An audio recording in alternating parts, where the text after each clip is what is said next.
अस्सलाम वालेकुम नाज़रीन, हमारे YouTube चैनल को सब्सक्राइब करें और बेल आइकन को जरूर क्लिक करें ताकि आप तक बीमारियों के हिसाब से और ब्यूटी के लिहाज से हमारी रेसिपीज बर वक्त पहुंचती रहें। अस्सलाम वालेकुम नाज़रीन, जैसे कि आप ये सीरीज़ देख रहे हैं सिंगल हर्ब्स, एक हर्ब से किस किस बीमारियों का इलाज हो सकता है और घर बैठे हो सकता है और सस्ता हो सकता है। मगर जिस बीमारी की अब हम बात कर रहे हैं ये बड़ी कॉमन भी है और बहुत ज़्यादा भी है, बड़ों में भी पाई जाती है और छोटों में भी, कि मेरी याददाश्त वीक हो रही है। रीज़न कई हो सकते हैं, उसमें से सबसे बड़े रीज़न हमारा हेल्दी फूड नहीं है, रात का सोना टाइम से नहीं है, मोबाइल, टीवी, लैपटॉप इसका इस्तेमाल बहुत ज़्यादा है, काम करने वाली चीज़ें कम हैं, वक्त ज़ाया करने वाली चीज़ें बहुत ज़्यादा हैं। तो जब हमारी लाइफ स्टाइल ही चेंज नहीं होगा तो हमारी बॉडी में जो अल्लाह ताला ने हमें नेमतें दी हैं उनको हम खोते हैं आस्ता आस्ता। जब ये आप करने लग जाते हैं तो उसको डॉक्टर एक बीमारी का नाम दे देता है, फिर आप दवाई खरीद के खाते हैं। तो इस वक्त बड़ी दो अहम चीज़ों की हम बात करने वाले हैं। ये बनाएंगे हम इसगन से। पहले मैं इसगन के बारे में बता दूं, ये इसगन जो है अगर आपको ये नज़र आ जाए तो ये एक पौधे की जड़ है और कुदरत का कमाल ये है कि ये पौधा जो अपनी जड़ निकालता है, जब ये सूखती है तो जहाँ भी ये होता है सबसे पहले इसे कीड़ा तलाश करता है, वो इसे खाने के चक्कर में रहता है। जब तक गीला है तो उसके पास नहीं जाता और जैसे ही ये सूखने लगता है तो फिर कीड़ा इसको खाकर और अंदर से ये देखिए, ये आप देख रहे हैं ये इसगंध है, ये साबित है, वो उसका पाउडर है, ये सॉलिड है। ये अंदर देखें ना, अक्सर अंदर ये खोखला होता है क्योंकि कीड़ा खा चुका होता है। अब ये पिस जाए, जिसको कीड़े ने खा लिया, तो उसकी जो मेजर एसिड्स होते हैं वो खा जाता है, बाकी खिलाते हैं आपको लकड़ी पिसाकर। तो इसलिए हर्ब लेते हुए इस चीज़ का ख्याल रखें कि प्योर होनी चाहिए। जब हम ये बता रहे होते हैं और मुझे अक्सर लोग ये ताने भी दे रहे होते हैं, डॉक्टर साहब आप महंगे बहुत हैं। महंगा हूँ, ये 800 रुपये का है, 100 ग्राम का डब्बा मेरे पास, हो सकता है किसी के पास 600 रुपये का हो। लेकिन प्रॉब्लम क्या है? प्रॉब्लम ये है कि जो मैं आपको खिला रहा हूँ या मैं लोगों को खिला रहा हूँ, चाहे वो पाउडर बन के खिला रहा हूँ, उस गरीब को पहचान नहीं है। वो ये समझ रहा है जो चीज़ मुझे मिल रही है एक अच्छा इंसान दे रहा है। मुझे खौफ आपको खिलाने का नहीं होना चाहिए, मुझे खौफ मेरे रब का होना चाहिए कि एक दिन वो पूछ ना ले कि तूने लोगों को अच्छी चीज़ें क्यों नहीं दी। शफा का मामला मेरा इख्तियार नहीं है।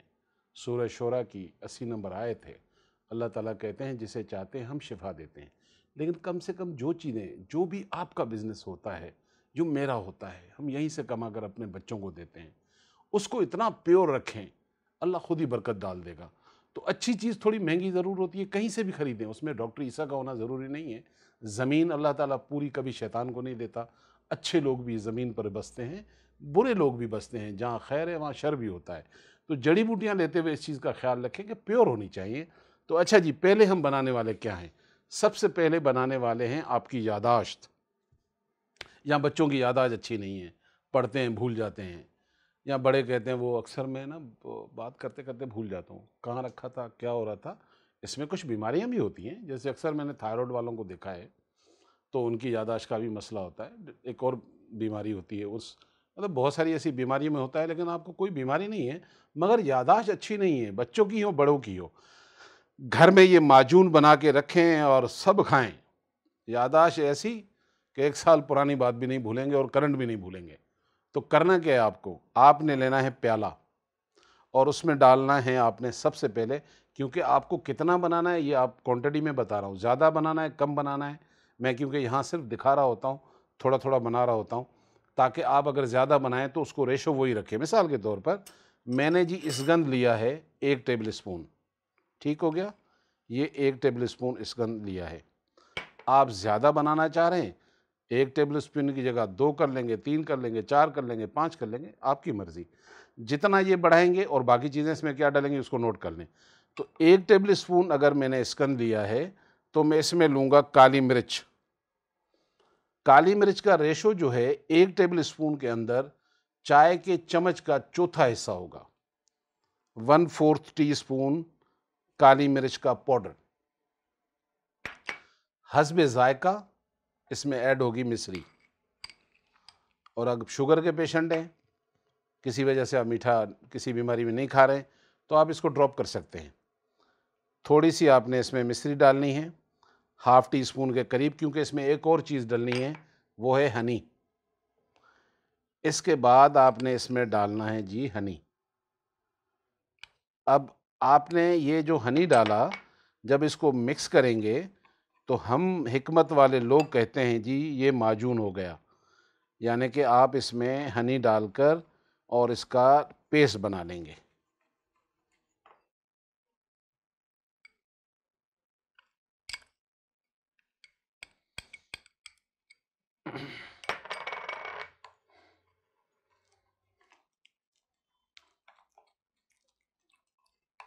ये देखिए, अच्छी तरह मिक्स कर लें।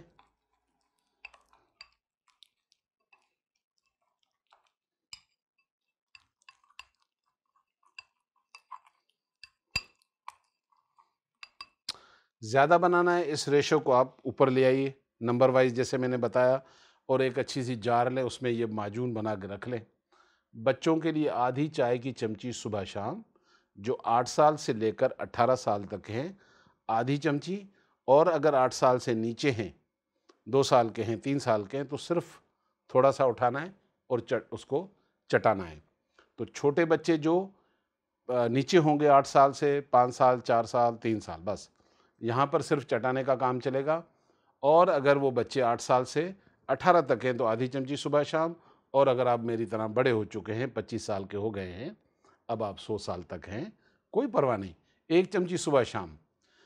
यादाश्त के लिए बेहतरीन दवाई है, और इसको आप जब इस्तेमाल करेंगे, 1-2 महीना तो रेगुलर करें ना, क्योंकि कुदरत की चीज़ें हैं, रिज़ल्ट देने में आपको थोड़ा सा आइडिया होगा, लेकिन क्योंकि इनकी एक्सपायरी नहीं है, एक दवा यादाश्त अच्छी हो गई, अच्छी हो गई, और खुश भी रहा करें साथ में। अच्छा जी, ये हो गया, हमने आपको रेमेडी बना के दी। इसी इसगंज से हम क्या बनाने वाले हैं, ये बड़ी अहम चीज़ है। जिनको मसाइल हैं औलाद के, जो औलाद के अलावा जो सिर्फ अब मर्दों की बात हो रही है, वो मर्द जो शादीशुदा हैं लेकिन वो वीकनेस फील करते हैं कहीं ना कहीं अपनी शादीशुदा ज़िंदगी में, उनके लिए भी है जी। तो बहुत सारे हमारे भाई जो लिख रहे होते हैं कि जी हमारी एक वीकनेस है, हमारी एक बीमारी है, जिसे आम ज़बान में मर्दाना कमज़ोरी भी कहते हैं। तो उस पर मैं बहुत खुलकर कभी वीडियो इसलिए नहीं बना पाता, क्योंकि यहाँ मैं अकेला खड़ा हुआ हूँ, मेरे सामने 2 कैमरामैन 3 खड़े हुए हैं, मैं वीडियो बना रहा हूँ, लेकिन इस कैमरा के पीछे जब ये वीडियो रिलीज़ होती है तो लाखों लोग देख रहे होते हैं। कितनी मेरी बेटियाँ, कितनी मेरी बहनें, कितनी मेरी माएँ देखती हैं, और अपने अंदर हिम्मत नहीं है कि इसको मैं यहाँ आकर सोशल मीडिया पे इतना डिस्क्राइब करके बताऊँ। तो मैंने इनसे पहले भी रिक्वेस्ट की थी, अब भी कर रहा हूँ, कि आप जाएँ, नंबर लें, मेरे इस पे लिखे हुए भी आते हैं, व्हाट्सएप कर दें अपनी प्रॉब्लम। दवाई लेना ज़रूरी नहीं है, मेरी क्लिनिक में भी आते हैं जो मुझे जानते हैं, माशाल्लाह 10-12 साल तो मुझे एक जगह पे हो गए हैं, तो मेरी फ़ीस ही नहीं है। आप आते हैं क्लिनिक पे, आप मशवरा करते हैं, आप टोटका लेते हैं, दवाई लेते हैं, मेरी फ़ीस कोई नहीं है। तो मशवरे करने की भी कोई फ़ीस नहीं है। आप दुनिया में कहीं भी रहते हैं, आप मशवरा तो ले सकते हैं। और अल्लाह के रसूल सल्लल्लाहु अलैहि वसल्लम फरमाते हैं कि बेहतरीन मशवरा दें अपनी एबिलिटी की बुनियाद पर, और हमें देना भी चाहिए, एक दूसरे की मदद करनी चाहिए। तो ज़रूर मशवरा लें उस मामले में भी। लेकिन आज जो हम बना रहे हैं वो आपके भी काम की रेसिपी है, अगर आप इस मसले से गुज़र रहे हैं। लेकिन एक अहम चीज़ जो है, जिसके लिए मैं आप रेमेडी बना रहा हूँ, उसमें होता क्या है, बहुत सारी लड़कियां जिनकी अभी शादी हुई है, 2-3 महीने हो गए, आगे वो डॉक्टर साहब मियाँ बीवी दोनों साथ हैं, औलाद नहीं हो रही। तो अच्छा कितना टाइम हुआ बेटा शादी को? 2-3 महीने हुए। मैंने कहा फिर अभी क्या जल्दी है, 1 साल तो छोड़ो, एंजॉय करो लाइफ को। होता क्या है कि हमारी सोसाइटी के प्रेशर, शादी हुई, अगर घर में नानी है सबसे पहले पूछेगी बेटा अभी नहीं हुआ, फिर उसके बाद अपनी माँ भी पूछेगी, सास भी पूछेगी। अब ये इतने प्रेशर बिल्ड करना ज़रा मुनासिब नहीं है। 1 साल तो छोड़ दें उस कपल को, अल्लाह ताला की मर्ज़ी है, पहले दिन भी हो सकता है, दूसरे दिन भी हो सकता है, 3 महीने में भी हो सकता है। लेकिन अगर नहीं हो रहा है तो 1 साल तक तो सोचे भी नहीं, और ये सोचना उनका तब बंद होगा जब आपके प्रेशर्स बंद होंगे। और रज़िया आंटी भी खाले वाले पड़े पड़ोसन में आ रही हैं, वो भी पूछ रहे हैं, बेटा 4 महीने हो गए शादी को, क्या कब चांद होगा? अबे भाई ईद का चांद देख ले अम्मा, तेरी उम्र है। तो कहने का मकसद ये है कि उन बच्चियों के साथ ज़्यादती ना करें, इतने प्रेशर बिल्ड नहीं करें, फिर वो सोचने लगती हैं। फिर सहेली की शादी हुई थी 15 दिन पहले, उसको भी हो गया, तो वो इस तरह स्ट्रेस में, एंजाइटी में उनके वैसे ही फॉलिकल ख़राब हो जाते हैं। तो सबसे पहले इस रेमेडी को बनाने के लिए कुछ तरीक़ेकार जो हैं वो समझ लीजिए। अल्लाह ताला ने 95% औलाद का मामला मर्द के हाथ में रखा है। यहाँ एक और बड़ी ज़्यादती होती है कि हमारी वो लड़कियाँ इलाज कराती फिर रही हैं, बहनें घूम रही हैं, फ़ाइलें इतनी लंबी हो गई हैं। मैं चेक किए जा रहा हूँ, चेक किए जा रहा हूँ, पूछ रहा हूँ बेटा इसमें तो मियाँ की रिपोर्ट ही नहीं है। अच्छा वो तो सही है। भाई सही होने का क्या तरीक़ेकार है कि उसने कोई सीमेन एनालाइज़ कराया होगा, स्पर्म काउंट का लेवल प्रॉपर होगा, मोर्टेलिटी सही होगी, कहीं खुदा न खास्ता पसेल तो नहीं है। अब वो रिपोर्ट भी नहीं है तो भाई आपका इलाज कैसे करूं? 95% जब मर्द के पास है, आपको अल्लाह ताला ने दिया है कंसीव करने के लिए फॉलिकल्स, जैसे आम ज़बान में अंडे कहते हैं। अच्छा अगर इसमें भी प्रॉब्लम है, उसमें भी प्रॉब्लम है, तो यकीन मानिए हिकमत से अच्छा इलाज इसमें आपको नहीं मिलेगा। इसमें मेरा होना ज़रूरी नहीं है, कोई भी ईमानदार अच्छा हकीम हो, अच्छी दवाई बनाकर फिर वो छोड़ दे मामला रब के ऊपर। रब के ऊपर छोड़ना पड़ेगा। और रब की वजह से याद आया कि हज़रत ज़करिया अलैहिस्सलाम को जब औलाद नहीं हो रही थी, तो आप पढ़ते हैं ना सूरह मरियम, तो वो देखें जब दुआ करते हैं तो वो रब करके पुकारते हैं। हज़रत इब्राहीम की औलाद का मसला है तो 37 सूरह में जाते हैं, आयत नंबर 100 एंड 101 में, फिर वो औलाद के लिए दुआ करता है तो क्या कहते हैं, रब्बे हबली। ये रब का क्या राज है? जब भी औलाद के लिए दुआ करें तो अल्लाह को रब के नाम से पुकार के किया करें। इसलिए भी अल्लाह ताला ने, देखे ना, जहां अल्लाह औलाद नेमत है, तो जहां नेमतों का जिक्र है सूरह रहमान में 78 आयतें हैं, 78 आयतों के अंदर 32 आयतें जहां सिर्फ रब का जिक्र है। ऑलमोस्ट पूरे सूरह में आधा आयतों में रब का जिक्र है। इसी तरह अगर आप जाएंगे, हज़रत इब्राहीम की दुआ है सूरह बकरा की 129 नंबर आयत, रब्बना व बस, जब वो दुआ कर रहा है हमारे नबी करीम सल्लल्लाहु अलैहि वसल्लम के लिए, तो रब्बना करके पुकार रहा है। खुद अल्लाह ने कुरान में कहा है, 41 सूरह हामीम की आयत नंबर जाएं 30 पर, तो अल्लाह कहता है कि जिसने भी कहा अल्लाह ही मेरा रब है, देखें आ गया ना अल्लाह के साथ रब, तो अल्लाह कह रहा है, अब समझा रहा है अपने बारे में कि जिसने कहा अल्लाह ही मेरा रब है, इस्तकामू, और उसने स्टैंड ले लिया, तो फिर जाओ उसे खुशखबरी दे दो कि हम तुम्हारे साथ ज़मीन पर भी दोस्ती निभाएंगे और आखिरत में भी निभाएंगे। तो रब होने की, रब से पुकारने की दुआएं रिजेक्ट नहीं होती। तो हमेशा जब आप अल्लाह से वो नेमत मांगना चाह रहे हैं, तो मैं तो एडवाइस दे रहा हूँ, मैं कोई आलिम तो नहीं हूँ, एक तालिब इल्म की हैसियत से ये राज हैं वो कुरान के जो मैंने देखे हैं, तो रब करके दुआ करें किसी भी जायज़ नेमत के लिए। अच्छा जी, अब ये रेसिपी जो बनेगी इसका मैं तरीका बता देता हूँ। आपकी रिपोर्टें बिल्कुल सही हैं, सपोज़ रिपोर्ट्स में कुछ नहीं है, रिपोर्ट में कुछ है तो आप इलाज कराएं। अच्छा रिपोर्टें भी सही हैं, हस्बैंड की भी सही है, वाइफ की भी सही है, औलाद नहीं हो रही है, 21 दिन में मेरे रब ने चाहा हमल ठहर जाएगा, 21 दिन के अंदर प्रेगनेंसी हो जाएगी इस रेमेडी को करने से। और उसके लिए करना क्या है कि 7 डेज जो हमारे साइकिल पीरियड्स के होते हैं, पीरियड्स ख़त्म होते हैं, नहा धो के हम पाक हो जाते हैं, जहाँ हम पाक हुए वहीं से ये रेमेडी हस्बैंड और वाइफ ने दोनों ने पीनी है। बनानी कैसे है? 1 गिलास लेंगे दूध, ये डाला हमने 1 गिलास दूध, ठीक हो गया। 1 गिलास दूध को आपने करना है गरम, और उसके बाद आपने लेना है जनाब इसगन। इसगन नागौरी के नाम से भी मशहूर है, एक शहर है इंडिया का नागौर, ऑल्दो के हमारे अल्हम्दुलिल्लाह नॉर्दर्न एरिया में भी ये पैदा होता है, पाकिस्तान में भी अल्लाह ने ये ख़जाने रखे हुए हैं। बहरहाल ये इसगन नागौरी के नाम से पहचाना जाता है। तो 1 टीस्पून आपने लेना है इस 1 गिलास दूध के अंदर, और इसको गर्म होने देना है।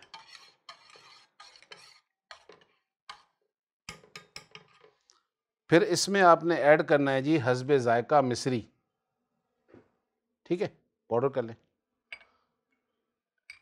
ये हस्बे जायका, इसकी पाबंदी नहीं है, आप मीठा कम पीते हैं, ज़्यादा पीते हैं, और ये जो है वो बस शुगर वाले ख्याल रखें, अगर उनको शुगर है तो फिर मीठा अवॉइड करें। रेसिपी बना के ले सकते हैं। तो हस्बे ज़ायका आप मीठा, मुझे ज़्यादा पसंद है, थोड़ा ज़्यादा डाल दिया, ऐसे लग रहा है मैं अपने लिए बना रहा था। तो आपने इसको अब पकने देना है। अच्छा, अब ये 1 गिलास जो है वो 1 पर्सन के लिए है, क्योंकि पीना मियाँ बीवी ने है तो ये बनेंगे 2 गिलास। तो 2 गिलास बनेंगे और हस्बैंड भी पिएगा 1 गिलास और 1 गिलास वाइफ भी पिएंगी। अब इसके 2 मल्टीपल फ़ायदे हो गए कि रिपोर्ट्स आपकी क्लियर हैं और आप ये रोज़ाना पी रहे हैं। 21 दिन तक आपने कंटिन्यू, और मेरे रब ने चाहा तो उसी 21 दिन में आप कंसीव कर लेंगे। शर्त यह है कि आपकी हस्बैंड की रिपोर्ट बिल्कुल सही थी और आपकी अपनी रिपोर्ट जिसमें फॉलिकल का मसला था, या खुदा न खास्ता पीरियड्स ही नहीं आ रहे हैं, वो फिर तो इलाज होगा, लेकिन सब चीज़ें सही हैं, अब औलाद नहीं हो रही है, तो दुआ भी है, दवा भी है। और वो 70 माहों से ज़्यादा प्यार करता है, ज़रा मांगने का अंदाज़ तो अपना है। हमारी प्रॉब्लम क्या है, जब तक बने, मैं एक और चीज़ शेयर कर रहा हूँ। हमारी प्रॉब्लम क्या है कि हम दुआ भी मांगते हैं तो दुआ के बारे में जानते तो नहीं हैं। कभी जाइएगा सूरह बकरा में आयत नंबर 186, 186 नंबर, तो अल्लाह कहते हैं कि जब ये मुझे पुकारते हैं, जब मुझसे ये दुआ करते हैं, इनसे कहो कि मैं इसकी दुआओं को सुनता हूँ। यानी कि जब हम दुआ करते हैं तो अल्लाह करे मैं इनकी दुआओं को सुनता हूँ और मैं तो इनके शहर के करीब हूँ। यहाँ तक ये बात मशहूर है, मगर आखिरी जुमला आयत का वो नहीं समझ में आ रहा। जो आखिरी जुमला है, अल्लाह कहता है कि इनसे वो भी तो कहो जो मैं इनसे कहता हूँ, वो भी कर लिया करो। इसका मकसद ये है कि दुआ के अंदर ही दुआ का जवाब है कि तुम दुआएं तो मांग रहे हो, जो खुदा, जो अल्लाह मुझसे कह रहा है, तुम कह रहे हो वो भी तो करो। और कुछ लोग बहुत दुआएं मांग ली, अब दुआ भी नहीं। ये एक और बड़ी प्रॉब्लम है, इसको देखना पड़ेगा आपको 40 सूरह की आयत नंबर 60 में, जहाँ अल्लाह ताला ने जुमला इस्तेमाल किया है, जो मुझसे दुआ नहीं करता मुस्तकबिर, यानी कि उसको कहा है ये तकब्बुर करता है। आप समझते हैं अल्लाह के क्या करे, यानी कि दुआ सिर्फ दुआ नहीं है, खुद इबादत है। भाई देखे ना, मैंने हाथ जोड़ लिया अल्लाह से, मांगा तो कुछ नहीं। ये हाथ जोड़ना खुद इस चीज़ की निशानी है कि तू मेरा खालिक है, मैं तेरा बंदा हूँ। अभी मांगा कुछ नहीं, तो दुआ खुद एक इबादत है जो हमें अल्लाह से मांगनी चाहिए। तो जहाँ दुआ वहाँ दवा, दोनों कीजिएगा। तो ये गिलास हो गया जी गरम, और आपने इस 1 गिलास को गरम करके, आप पूछ रहे होंगे किस टाइम पीना है। पक्का आवाज़ आ रही है मुझे आप लोगों की कि कब पीना है। इसको आप सोने से 2-2.5 घंटे पी लें तो ज़्यादा बेहतर है, क्योंकि ताकतवर चीज़ है, हज़म होने में टाइम लगता है। वैसे भी दूध थोड़ा अर्ली पीना चाहिए। सोकर दूध पीने का मकसद है फ्यूचर में आप गैस्ट्रिक बनाएंगे और इश्यूज़ बनाएंगे, तो हमेशा दूध जो है सोने से 2-2.5 घंटे पहले पी लें। वैसे तो आप सुबह पी सकते हैं, दोपहर पी सकते हैं, क्योंकि एक्टिविटी होती है, मूवमेंट होती है, तो आपका वो हज़म हो जाता है। लेकिन आप बिस्तर पे जा रहे हैं दूध पीकर, इतनी पावर वाली चीज़ पीकर, फिर आपकी कोई मूवमेंट नहीं हो, तो बेहतर है इसको दिन में कभी भी, मगर अगर रात में पीना है तो सोने से 2-2.5 घंटे पहले 1 गिलास हस्बैंड 1 गिलास वाइफ पिए। कंसीविंग के लिए ये बता दिया। और ये प्रॉब्लम नहीं है सिर्फ उन भाइयों के लिए जो ये समझते हैं हमें थोड़ी सी वीकनेस है, मियाँ बीवी वाले मामलात के अंदर जो वीकनेसेस हो जाती हैं, उसके लिए हस्बैंड के लिए काफ़ी है कि वो 1 गिलास पिए। उस पर कोई 21 दिन की पाबंदी नहीं है, वो 30 दिन भी पी सकता है, वो 40 दिन भी पी सकता है। मगर सच्ची बात यह है कि सिर्फ 5-6 दिन पिए, आपको आइडिया हो जाएगा कि आपके अंदर एक क्या हरारत और क्या एक पावर आ रही है। तो ये बेहतरीन अल्लाह ताला की नेमत है। बताएं कि एक हल्की फुल्की चीज़ में से कैसी मेडिसिन आपको अल्लाह ताला ने दी है। तो ये वो राज हैं जो मेरे रब ने आप लोगों के लिए उतारे हैं, जिसको हम खोल कर बयान कर रहे हैं। बस अल्लाह ताला आपको भी फ़ायदा दे और मुझे भी आप अपनी दुआ में याद रखें। तो ये पक गया है और पीना कैसे बता दिया। नेक्स्ट वीडियो में मिलते हूँ आपके साथ, तब तक के लिए मुझे इजाज़त दीजिए। अस्सलाम वालेकुम।